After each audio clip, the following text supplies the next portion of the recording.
Бүгүн 3 февраль ушул сааттарга алынган жаңылыктар менен түз эфирде тааныштырабыз. Студияда Алтын Айтынышева, саламатсыздарбы? Граф Атыккан жеке ишкер коронавирустан кайтыш болду. Абылгазиев менен Сегизбаевдин абактагы абалы кандай?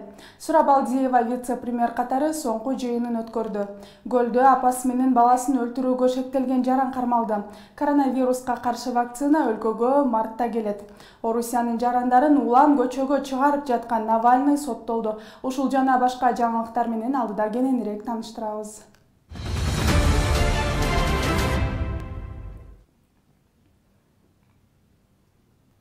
Граф деп атыккан токмоктук жеке ишкер Алижан Ибрагимов 67 жашында коронавирустан көз жумду.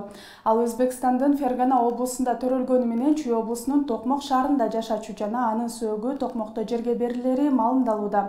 Forbes KZ малымдагандай, Алижан Ибрагимов Казакстандагы эң бай 5 ишкердин бири.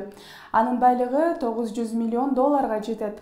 Маркум ишкер Александр Машкевич жана Паток Шодиев өнөктөш болгон Евразиан Ресурс Групп компаниясынын тең ээси болчу.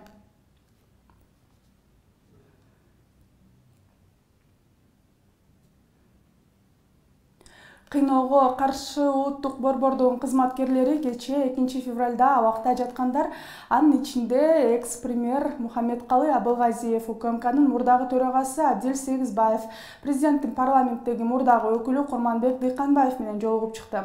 Борбордун кызматкерлери андан тышкары финансы полициясынын мурдагы төрагасы Бакир Таировдон, Нават ресторандар тармагына ээлик кылган адамдардын бири Сергей Астрецовдон да кабар алышты. Бул тууралуу Кыйноого каршы улуттук борбордун жетекчиси Бакыт Рыспеков Азаттыкка билдирген. Анын айтымында жогоруда ысымы аталган адамдардан кыйноого, ырайымсыз мамилеге жана камоо шарттарына арыз түшкөн жок.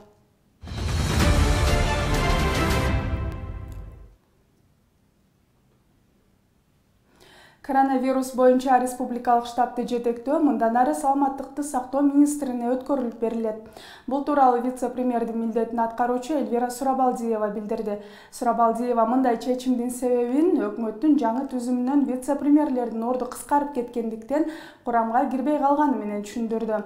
Коронавирус пандемиясынын оор мезгилиндеги иши үчүн ыкчам штабтын бардык мүчөлөрүнө ыраазычылык билдирем. 2020-жыл абдан оор жыл болду. Биздин дарыгерлер жылаңач кол менен мекендештердин өмүрүн сактап калды.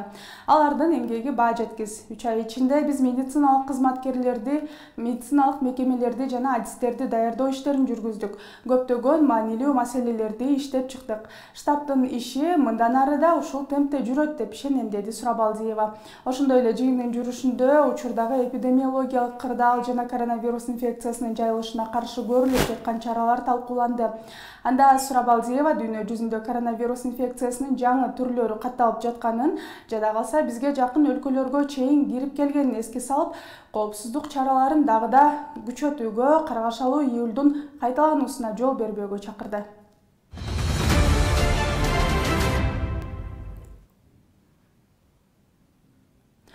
Бишкектеги Аю Грант соода борборунда жайгашкан калкты тейлөө борборунун иши калыбына келтирилди жана 119 кол борбору да өз ишин жандандырды. Бул тууралуу бүгүн 3 февралда каттоо кызматынан билдиришти.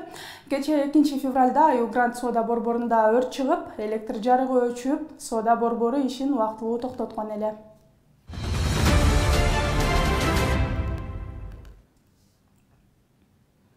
Ысык Көл облусунун Кашат айылындагы 54 жаштагы аялды уулу менен өлтүрүүгө шектелген жаран Бишкектен кармалды.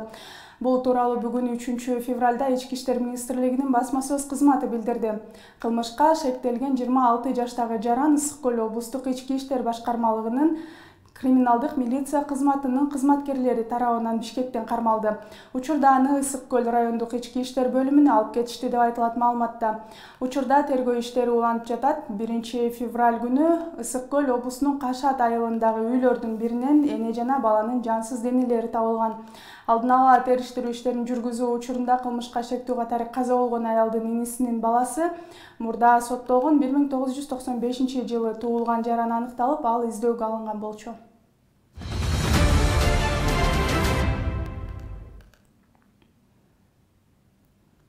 15 февралдан баштап Бишкектеги мектептерде баланы 1-класска кабыл алуу үчүн электрондук каттоо башталат. Бул тууралуу Бишкек шаардык мэриясынан билдиришти. Маалыматка ылайык, каттоо бир эле этап менен 2 багытта жүргүзүлөт. Биринчиси жашаган жериндеги мектептерге каттоого тургандар, экинчиси жашаган аймагынан сырткары жайгашкан мектептерди тандагандар үчүн. Онлайн каттоодон өтүү үчүн керек болгон документтер: ата-эненин биринин паспорту же арыз тапшырган адамдын паспорту, жашаган жеринен справка, ошондой эле баланын туулгандыгы тууралуу күбөлүгү талап кылынат. 2021-2022 окуу жылында 1-класска киргизүү үчүн онлайн арызды мектеп чекит, эду чекит, гов чекит KG дарегине калтыруу керек.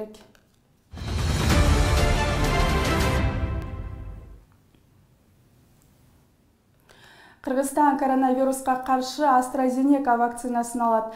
Алгачкы 504 000 доза март айынын башында келет. Бул тууралуу Саламаттыкты сактоо министринин милдетин аткаруучу Алымкадыр Бейшеналиев жогорку кеңеште маалымат берип жатып билдирди. Ошондой эле жыйында министр учурда өкмөт бул вирустун жаңы штаммына каршы турууга аракет кылып жатат деп билдирди.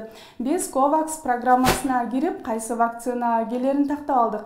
AstraZeneca деген вакцина марттын башында 504 000 доза келе турган болду деп айтты Бейшеналиев.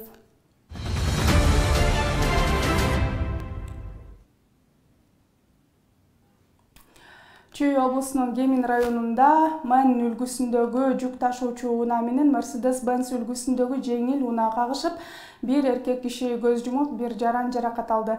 Бул тууралуу Өзгөчө кырдаалдар министрлигинин басма сөз кызматы билдирди. Маалыматка ылайык, кырсык кечээ 2 февраль күнү кечки саат 7:45 чамасында Бишкек Нарын Торугарт жолунун 80-чакырымында катталган. Аталган кырсыктан көз жумган 52 жаштагы кишинин жансыз денесин куткаруучулар автоунаадан чыгарып, Ички иштер министрлигинин кызматкерлерине өткөрүп беришкен. Жаракат алган 51 жаштагы киши тез жардам кызматы аркылуу ооруканага жеткирилди.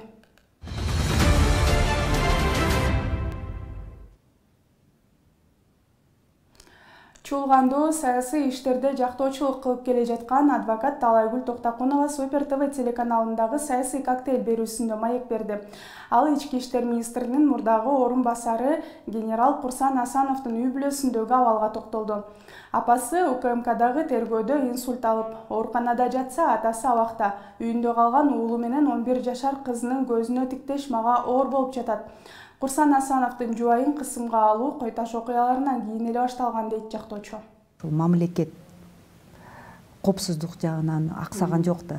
Ошол Курсан Асанов үчүн уголовдук иштин ачсаң пакет эмес, пытамгасы жок да. Ушу дегенде эле ушу аялынан башташкан. Эки кичинекей бала, апасы да жок, атасы да жок калды.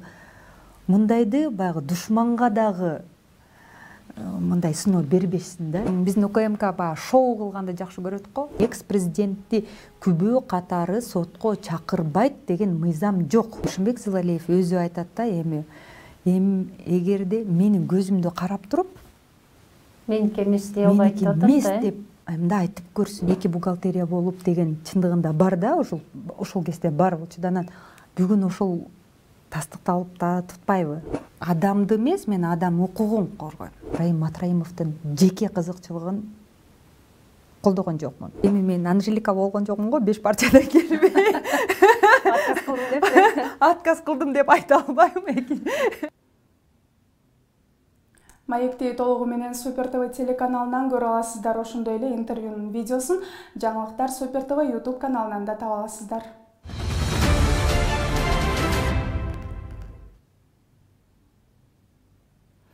Бишкектин Свердлов райондук соту бүгүн 3 февралда бажы кызматынын төрагасынын мурдагы орун басары Райымбек Матраимовдун үй бүлөсүнүн Азаттык радиосуна, эркен журналист Али Токтакуновго жана Клоп KG сайтына каршы жазган доо арызы боюнча ишти карайт. 15 январга белгиленген сот жараяны жубайлар Райымбек жана Улкан Матраимовдордун фамилиялары өзгөртүлгөнүнө байланыштуу 3 февралга жылдырылган. Судья Жылдыз Ибраимова Райымбек Матраимовдун фамилиясы Исмаилов, ал эми аялы Улкан Туруунованын фамилиясы Сулайманова болуп өзгөргөнүнө байланыштуу ишеним кат алып келүүнү адвокатына милдеттендирген. Матраимовдордун үй-бүлөсү Азаттык радиосун, журналист Али Туктакуновду Клуб KG жана 24 KG сайттарын жарыяланган иликтөөлөрдөн кийин сотко берип, жалпысынан 60 миллион сомдук доо койгон. Кийинчерээк Матраимовдор 24 KG сайтына койгон 15 миллиондук материалдык доосунан баш тарткан.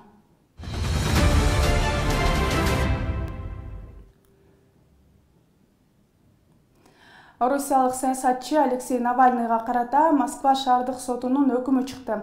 Сот аны 3,5 жылга камакка алууну чечти. 2 февралда кечки саат 20:00 өкүм окулуп, Навальный жалпы режимдеги абакка жөнөтүлгөн. Ага карата камакта калтыруу баш коргоо чарасы өзгөргөн жок. Бул иш жаңы тергелип баштаганда Навальный үй камагында болгон убакытта эсептелип, ал болжол менен 10 айга жете турганы айтылды. Бул убакыт жалпы жазадан кемитилет. Алексей Навальный менен агасы Олег Навальныйга карата тергөө иштери тергөө комитети тарабынан 2012 жылы Евроша Восток компаниясынын башкы директорунун арызынын негизинде башталган болчу.